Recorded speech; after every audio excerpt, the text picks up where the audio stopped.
बिहार विधानसभा का सत्र सोमवार 1 दिसंबर से शुरू हो रहा है, लेकिन उससे 2 दिन पहले ही पटना में हुई महागठबंधन की मीटिंग ने राजनीति का तापमान बढ़ा दिया। इस बैठक में तेजस्वी यादव को विधानसभा में महागठबंधन का नेता चुना गया। आरजेडी के विधायक मौजूद थे, लेफ्ट भी आया, लेकिन कांग्रेस की तरफ से एक भी विधायक मीटिंग में नहीं पहुंचा। सिर्फ एक एमएलसी समीर कुमार सिंह आए, वह भी सिर्फ औपचारिक मौजूदगी के तौर पर। कांग्रेस ने सफाई दी कि उनके सारे विधायक दिल्ली में अपनी अलग मीटिंग कर रहे थे, लेकिन अंदर की खबर कुछ और ही कह रही है। सूत्रों के मुताबिक कांग्रेस ने तेजस्वी के नाम पर साफ इनकार कर दिया, यानी महागठबंधन के भीतर सब कुछ ठीक नहीं चल रहा है। उधर कांग्रेस के एक विधायक के जेडीयू के संपर्क में होने की चर्चा पर कांग्रेस प्रदेश अध्यक्ष राजेश राम सामने आए। उन्होंने कहा कि ये सब भ्रम फैलाया जा रहा है, निगेटिव खबरें फैलाई जाती है। अगर किसी के पास कोई सबूत है तो हमें दें, हम कार्रवाई करेंगे। ये बताइए कि जो लोग कह रहे हैं आपसे पता के संपर्क में है, यदि आपसे पता के संपर्क में है, किसी से पता के संपर्क में है तो बताइए, जरूर हम कहेंगे। ये आप स्पष्ट हो लीजिए कि लगातार 2020 से, जिसमें हम लोग खुद जो है सीएलपी और हमारे जो है खुद मैं एमएलए था, और ये नैरेटिव मीडिया में चलते रहे, कुछ लोग भ्रम फैलाते रहे। आप देखे होंगे कि हमारे बारे में भी किसी तरह से भ्रम फैलाया गया।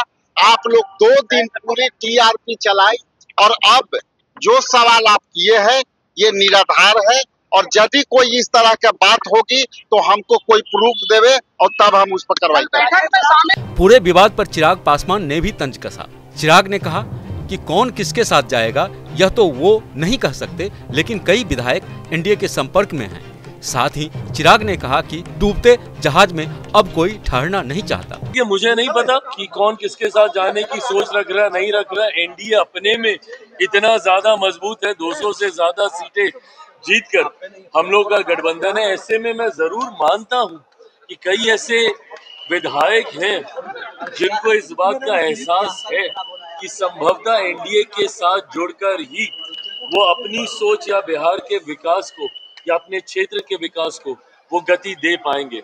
ऐसे में कई विधायक गाहे बगाए हम लोग के भी संपर्क में हैं, जो प्रधानमंत्री नरेंद्र मोदी जी की सोच के साथ जुड़ना चाहते हैं, मुख्यमंत्री नीतीश कुमार जी के नेतृत्व के साथ जुड़ना चाहते हैं।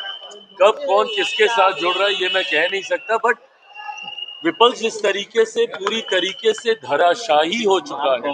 मुझे नहीं लगता कि इस डूबती नाव में कोई और अब रहना चाहता है। इन सब के बीच कांग्रेस की गैर मौजूदगी को लेकर कई तरह की व्याख्याएं हो रही है। दरअसल 2005 के विधानसभा चुनाव में कांग्रेस महागठबंधन का हिस्सा तो थी, लेकिन प्रदर्शन बेहद कमजोर रहा।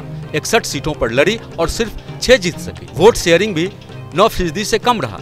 पार्टी के नेता अब इसका ठीकरा आरजेडी पर फोड़ रहे हैं, और जो 29 नवंबर की बैठक में हुआ वह यह भी संकेत देता है कि कांग्रेस खुद के फैसले से किनारे महसूस कर रही है। ऐसे में राजनीतिक जानकारों का कहना है कि कांग्रेस अपने संगठन को खड़ा कर रही है और अगले चुनाव में अकेले उतरने का विकल्प गंभीरता से सोच रही है। कुल मिलाकर तेजस्वी को नेता बनाए जाने के फैसले से ज्यादा चर्चा कांग्रेस की खाली कुर्सी की हो रही है, क्योंकि यही कुर्सी आने वाले महीनों में बिहार की राजनीति की नई दिशा तय कर सकती है। जहां भक्ति है हर शब्द में, कथाओं में छुपे हैं दिव्य रहस्य, और ज्योतिष देता है जीवन को दिशा। धर्म से जुड़ी हर बातों को जानने के लिए हमारे चैनल स्तुति को सब्सक्राइब करें।